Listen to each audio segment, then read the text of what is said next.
Olá pessoal, tudo bem? É um prazer enorme estar com vocês mais uma vez.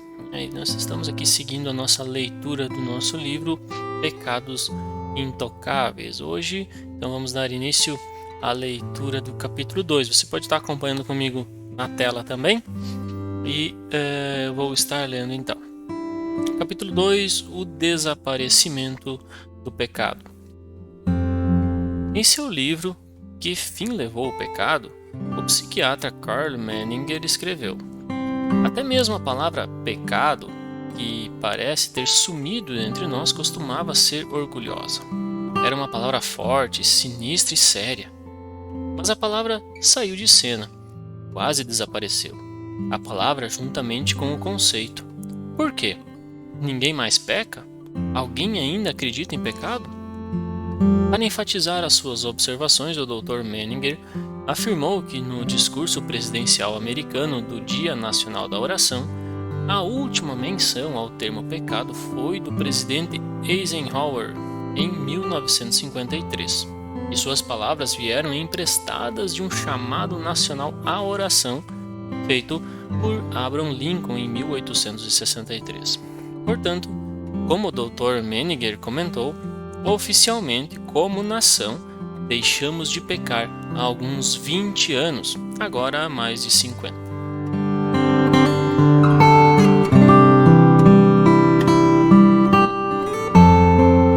Karl Menninger não é, de jeito nenhum, o único a pensar assim. Peter Burns escreveu um artigo intitulado What Me? A Sinner?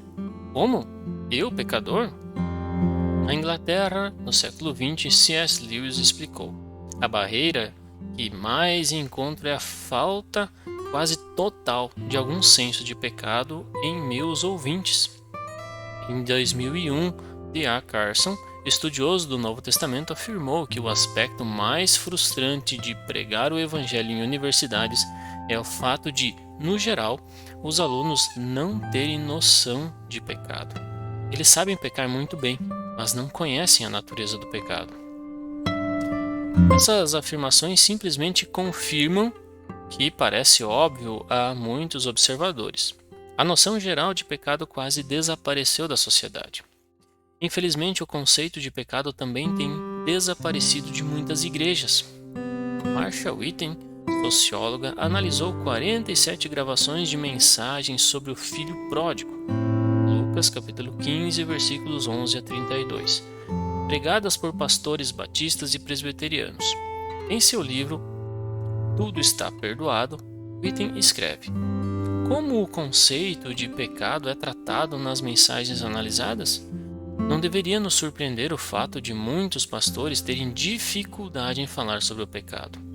Como vemos nesses exemplos, uma investigação mais detalhada dos sermões mostra como o conceito de pecado tem sido trabalhado para não ferir o politicamente correto da sociedade. Embora algumas imagens tradicionais de pecado sejam conservadas nesses sermões, a linguagem quase sempre poupa os ouvintes de seu impacto, pois usa uma variedade de artifícios retóricos para abordá-lo. É desse modo que Marsha Whitten conclui assim o capítulo sobre o modo de os pastores tratarem o pecado.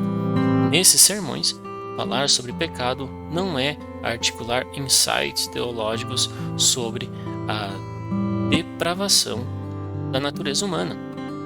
Parece mais um estabelecimento de limites implícitos com o objetivo de separar o nosso grupo, que está acima de qualquer avaliação, das pessoas de fora que são alvos de julgamento. Vemos então que o conceito integral de pecado praticamente sumiu da sociedade em geral e tem sido abrandado em muitas igrejas para não ferir a consciência moderna. Na verdade, as palavras severas que a Bíblia usa em relação ao pecado foram banidas de nosso meio. As pessoas não adulteram mais, elas têm casos. Os executivos não roubam, eles cometem fraude. E como se comportam as igrejas evangélicas conservadoras? O conceito de pecado também desapareceu de nosso meio? Não desapareceu. Contudo, em muitos casos, foi redirecionado para que para os que não fazem parte do nosso meio e cometem pecados flagrantes como aborto, homossexualismo, assassinato ou outros famosos crimes do colarinho branco do mundo corporativo. É fácil condenarmos esses pecados óbvios quando ignoramos nossos pecados de fofoca, orgulho, inveja, amargura, luxúria ou até mesmo a falta de qualidades amáveis que Paulo chama de frutos do Espírito. Isto está em Gálatas capítulo 5, versículo 22 e 23. Certo pastor convidou os homens da igreja para uma reunião de oração. Em vez de orarem sobre as necessidades espirituais da igreja, como o pastor desejava, todos eles, sem exceção, oraram sobre os pecados da sociedade, principalmente o aborto e a homossexualidade. Por fim, o pastor, assombrado com a visível presunção dos fulanos, encerrou a reunião com a famosa oração do cobrador de impostos. Ó Deus, tem misericórdia de mim, pecador.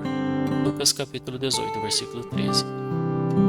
A atitude daqueles homens em relação ao pecado é prevalecente demais nos círculos evangélicos conservadores.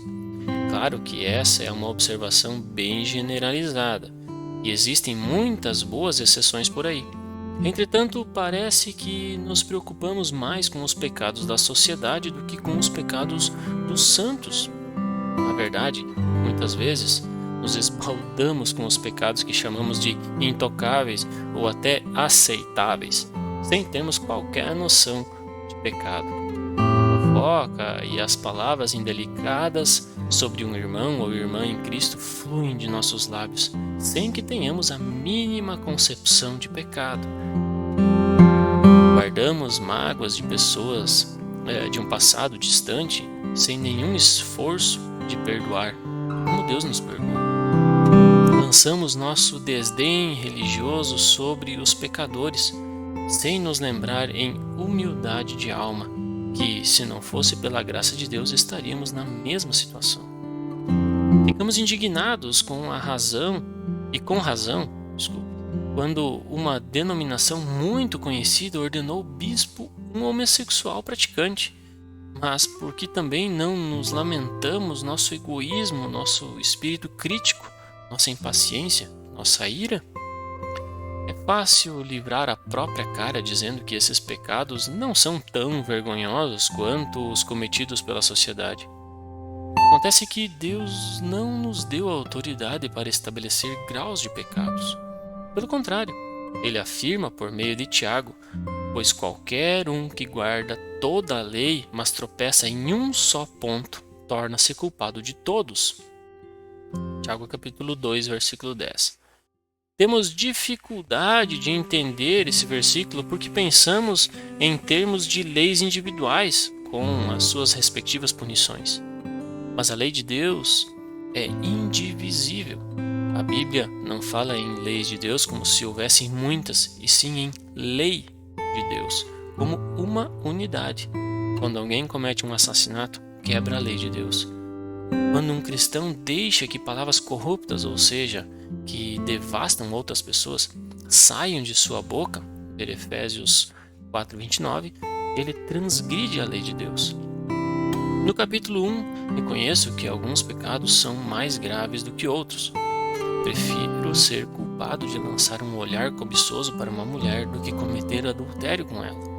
Todavia, Jesus afirmou que, ao lançar esse olhar, o adultério já aconteceu no coração. E melhor ter raiva de uma pessoa a matá-la. Contudo, Jesus afirmou que quem mata e quem se ira contra o irmão serão de igual modo julgados. Mateus capítulo 5, versos 21 e 22. A verdade é que todo pecado é sério, porque todo pecado infringe a lei de Deus. O apóstolo João escreveu: o pecado é rebeldia contra a lei. 1 João capítulo 3, versículo 4. Todo pecado, até mesmo aquele que achamos insignificante, é rebeldia contra a lei. Não se trata apenas de descumprimento de um único mandamento, é total desrespeito pela lei de Deus. É rejeição deliberada ao seu padrão moral em favor dos nossos próprios desejos. Quando avaliamos as leis cíveis, fazemos uma grande distinção entre um cidadão cumpridor da lei, que comete uma eventual infração de trânsito, e aquele que vive sem lei, em total menosprezo e absoluto desrespeito por todas as leis. Entretanto, parece que a Bíblia não faz essa distinção. Pelo contrário, simplesmente afirma que o pecado, ou seja, todo e qualquer pecado, é rebeldia. Na cultura grega antiga, pecado significava errar a marca. Isso é, não acertar o alvo em cheio. Assim, pecado era considerado um erro de cálculo ou um insucesso numa tarefa. Esse conceito é bastante válido ainda hoje, quando, por exemplo, alguém se arrepende verdadeiramente de um pecado e busca se livrar dele, mas fracassa repetidamente. A pessoa continua querendo acertar o alvo em cheio, mas não consegue. Os pecados normalmente não resultam de fracassos em nossas tarefas, mas em um anseio interior de satisfazermos nossos desejos. Como disse Tiago, cada um é tentado quando atraído e seduzido por seu próprio desejo. Capítulo 1, versículo 14 do seu livro. Fofocamos ou cobiçamos por causa do prazer pecaminoso que isso nos dá. Na hora, a sedução daquele prazer momentâneo é mais forte do que o desejo de agradar a Deus. Pecado é pecado. Mesmo os que classifico de pecados aceitáveis pelos santos, aqueles que toleramos em nossa vida, são graves aos olhos de Deus. O orgulho religioso, as atitudes críticas, os mexericos, a impaciência, a ira e até mesmo a ansiedade. Filipenses capítulo 4, versículo 6. Tudo isso é coisa séria aos olhos de Deus.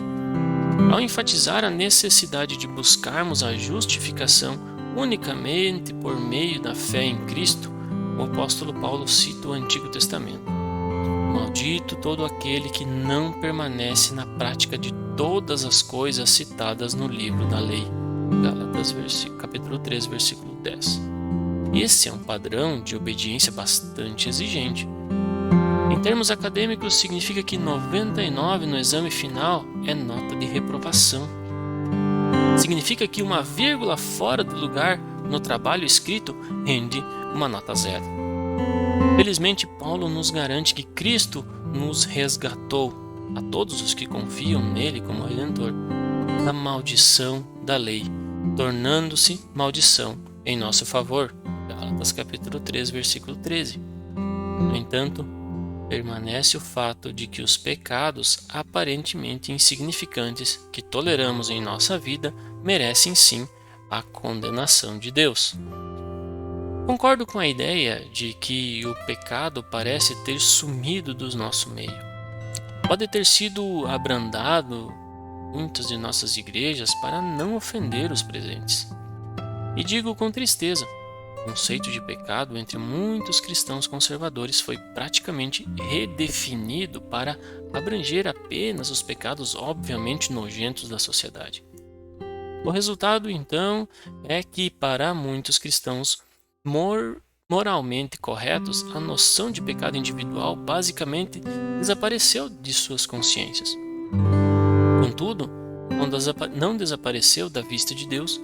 Pelo contrário, todo pecado, tanto os chamados pecados intocáveis dos santos, que quase sempre toleramos, quanto os pecados asquerosos da sociedade, que somos rápidos em condenar, são transgressões à lei de Deus e irrepreensíveis aos olhos dele. Ambos merecem a condenação de Deus. Se essa parece ser uma afirmação muito severa e uma acusação que abrange todos os cristãos, apresso-me a dizer que há muitas pessoas fiéis e humildes que são maravilhosas exceções. Na realidade, o paradoxo é que os cristãos que mais produzem o fruto do Espírito são aqueles que estão muito mais cientes desses famosos pecados aceitáveis em suas vidas e que sofrem no íntimo por causa deles. Existem ainda um batalhão de gente que critica com ferocidade os pecados repulsivos dos outros, contudo, parece orgulhosamente esquecido dos seus próprios pecados. Muitos de nós ficam entre um e outro grupo, mas a questão é que todo pecado, não importa se temos ou não consciência dele, é asqueroso aos olhos de Deus e merece o seu castigo. Admito que pintei um retrato bastante sombrio, tanto da sociedade em geral quanto da nossa comunidade evangélica conservadora. Mas Deus não nos abandonou. Ele continua sendo o Pai Celeste dos cristãos verdadeiros e continua trabalhando entre nós e chamando-nos ao arrependimento e renovação. Parte do seu chamado é para que enxerguemos os pecados que toleramos em nossas vidas. Então, vivenciemos o arrependimento e a renovação que precisamos tanto.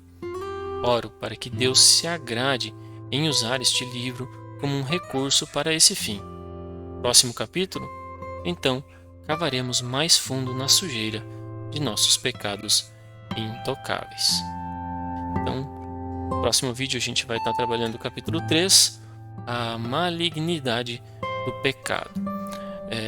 Gostaria de convidar a todos a refletirmos um pouco sobre o que acabamos de ouvir e de ler, e que a gente possa também, dentro do nosso grupo de estudos, estar trocando ideias acerca disso e refletindo onde a gente pode aplicar esse texto no nosso dia a dia, para que essa palavra realmente possa produzir frutos nas nossas vidas e sejam frutos que sejam visíveis, né? Porque a gente precisa mostrar o caráter de Deus através das nossas atitudes, através da nossa vida, que nós possamos realmente usar esse texto, usar essa ferramenta que o Senhor nos deu, para que nós possamos nos aproximar cada dia mais dele e sermos restaurados. Que o Senhor possa estar abençoando a cada um de nós. Grande abraço e nos vemos no próximo capítulo.